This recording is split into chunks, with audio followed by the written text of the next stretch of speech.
You can do anything, but you can't do everything. And that is what I want to talk about today. Ruthless focus, a laser-like focus for 2024.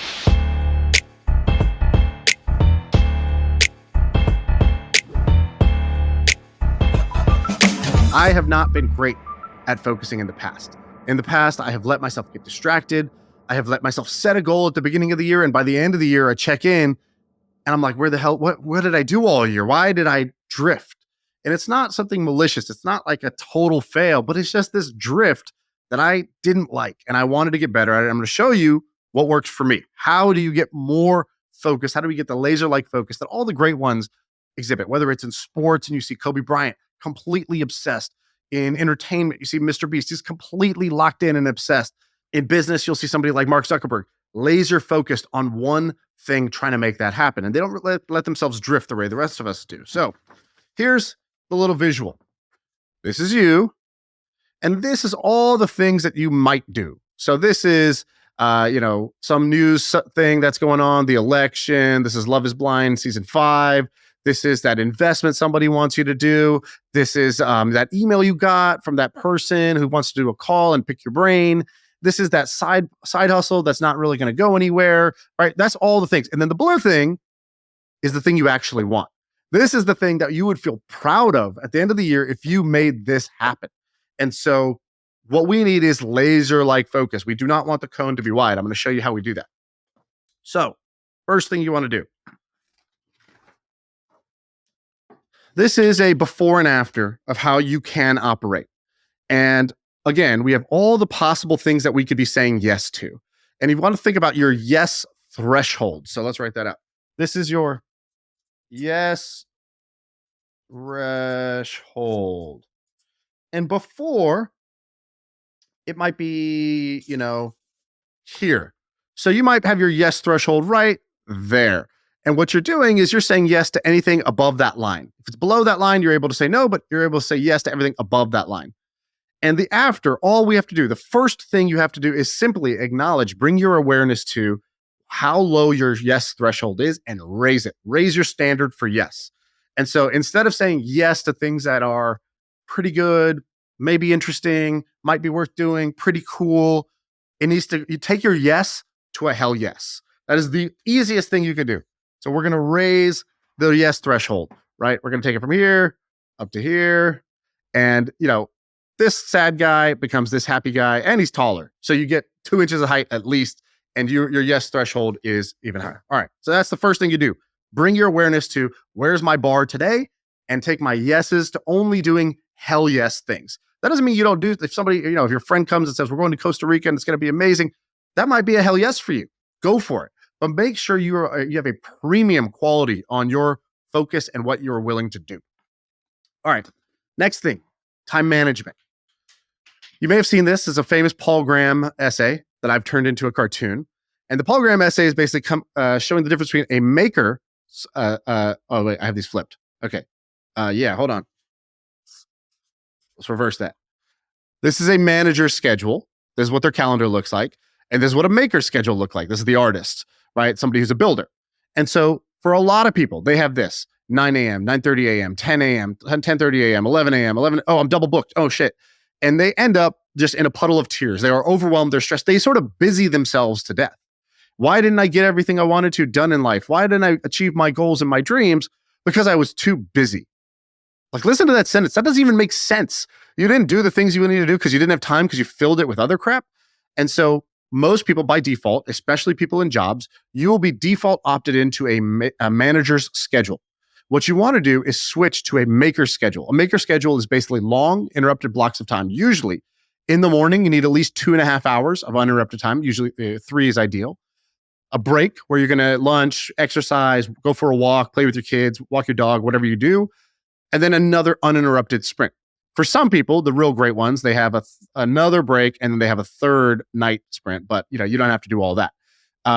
You need to switch to this maker schedule. And so the maker schedule is the one thing you could do with your time where in the same number of hours, you can get more done. Why? Because when you get into these uninterrupted blocks of time, you get into flow states and you're able to actually lock in on knocking out one whole thing without distractions, without checking your emails, without being pulled into a call or a meeting about this and about that. You're able to lock in. And so whether you're an engineer and you want to build a product, you want to code something, or you're you're trying to be an entertainer, you need to write chapters of your book or a YouTube video that you're making, or you're just trying to come up with a new idea, not letting your day get split. I call this the zebra calendar, where you're just stripes all day.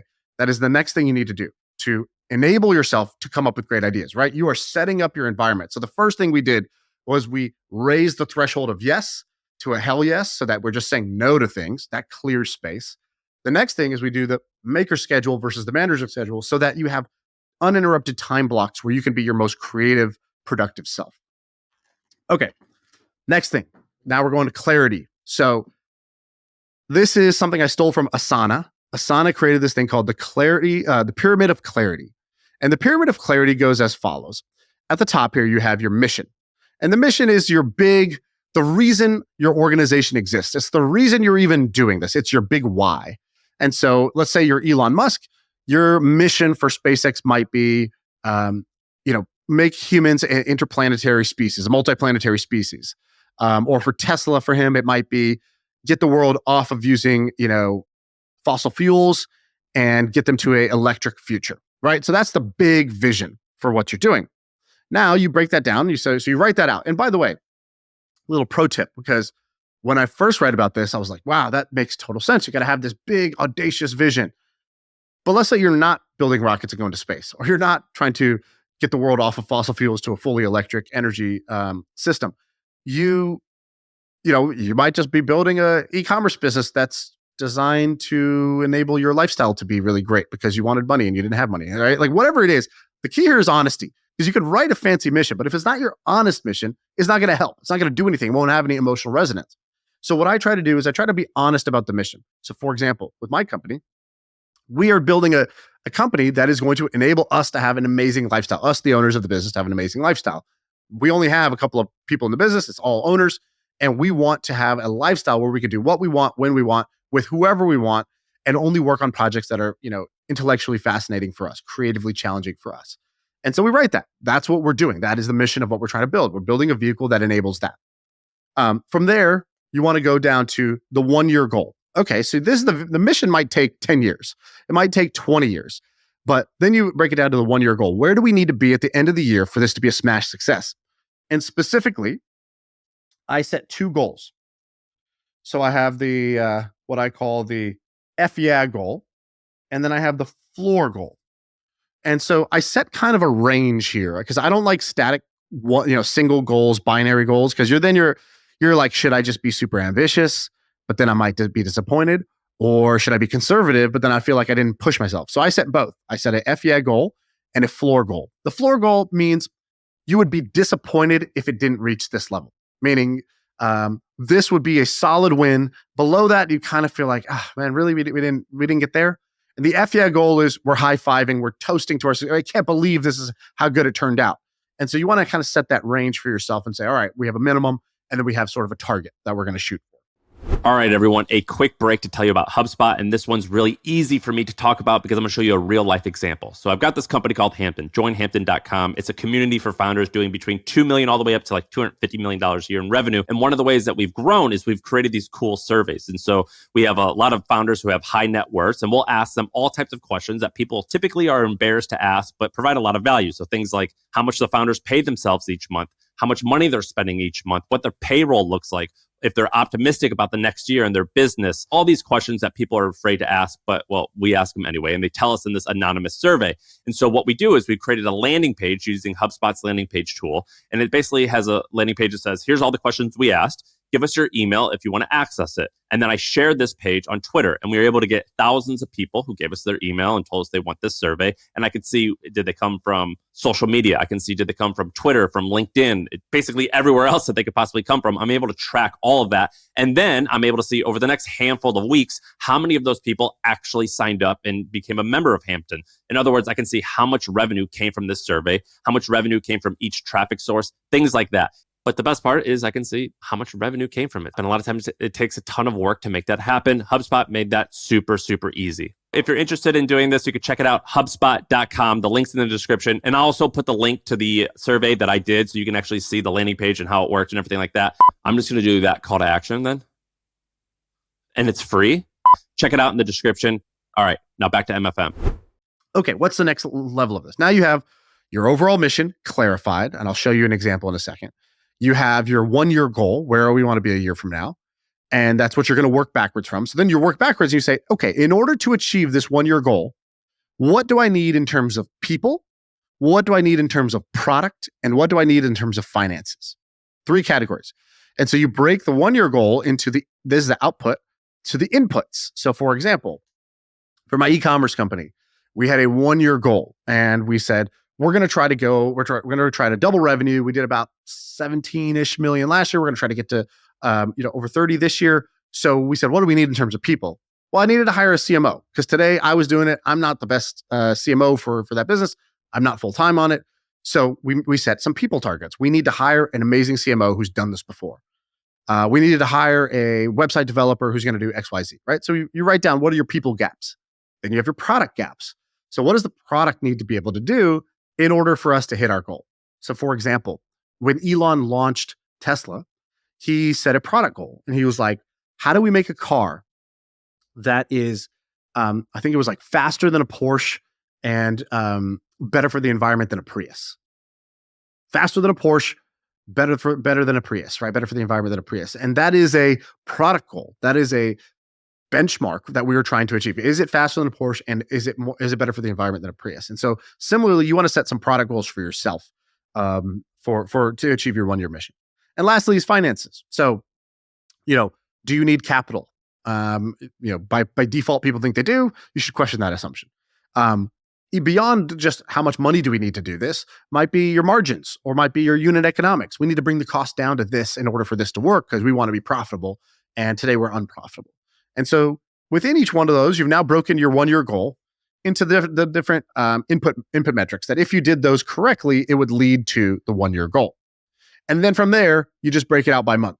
You say, all right, in January, okay, what are we going to do? Well, we need to chip away at the people goal, the product goal, and the finance goal. So let's break those into a digestible chunk. And now all of a sudden it's like, let's do 20 interviews and try to find, 2 great candidates for the CMO role or whatever it may be. And so then you go month by month, and every month you check in. You check in on the whole pyramid. You say, all right, as a reminder, our mission is X. By the end of the year, we're trying to do Y. In order to do that, we need to hit these. We need to do these 3 things internally, and then the score will take care of itself.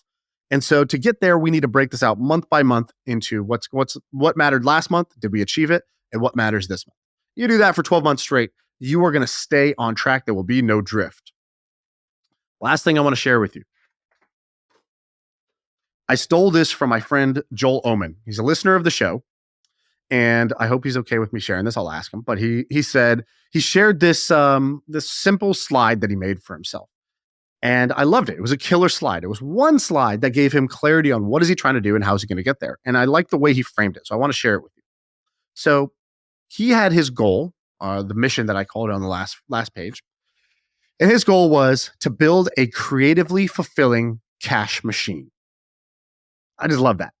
Creatively fulfilling cash machine. And he said, well, I've done each of them individually. I've built successful businesses, cash machines, and I've done things, he wrote like a fantasy fiction book, right? Something that was creatively fulfilling, but didn't make any money.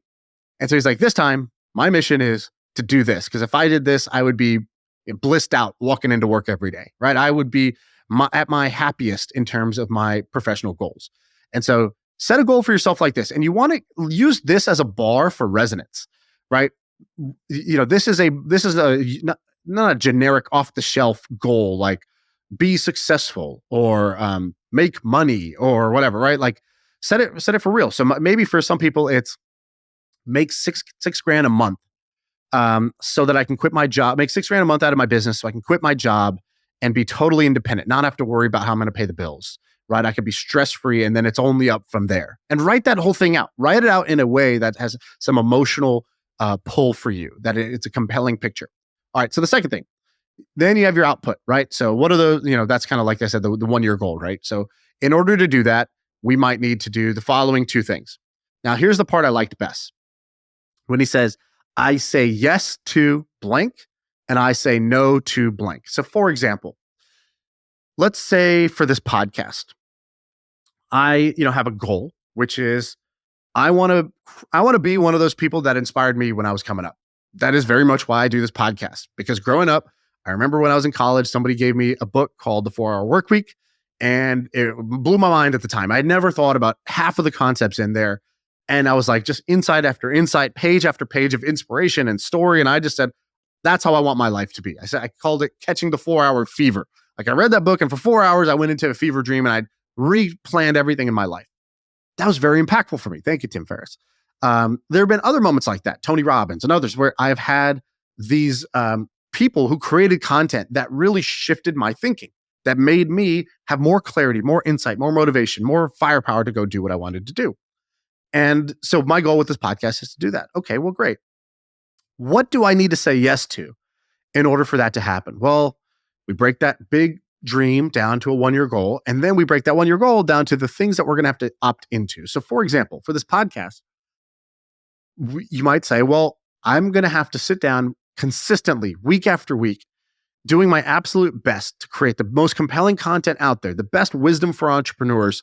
And when I do that, I'm saying yes to doing my best and knowing that the numbers are not going to change every week, that it might look flat for a long time, that I'm going to do that for years and I will not be discouraged. I say yes to doing that input, even though the numbers will take a long time to build up, right? So that's what I'm saying yes to. What's the second thing I'm saying yes to?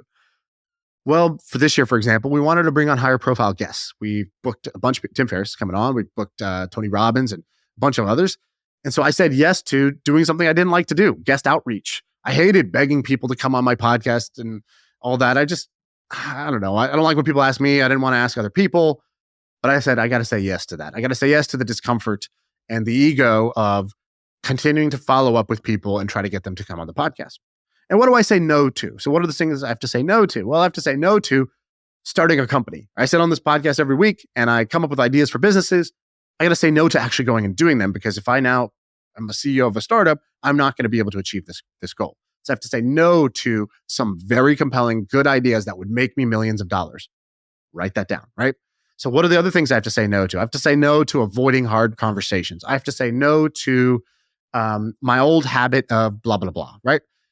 I thought this was a very, very useful thing because it had both it was all about self-awareness. This is a self-awareness game. What is the goal that motivates me to get out of bed every single day and chase this above all other possible things I could be doing with my time and my talents? Second, what is it about me that I know I'm going to have to consciously force myself to say yes to and say no to? And here, it's the things that are not easy for you. You don't want to write the things that you already say yes to, that are already just trivial for you. It's your nature to do that. It's here you identify what's against your nature and write that down so that you're very clear in what you need to do. And to me, this is how you can do anything. You are limitless, right?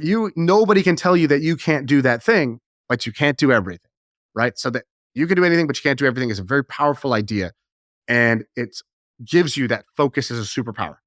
People say that, but they don't tell you how you focus. So I hope today you learned a little something from Uncle Shaan about how you actually focus. This is something that, frankly, I'm still a beginner at, right? I'm maybe a blue belt in the game of focus.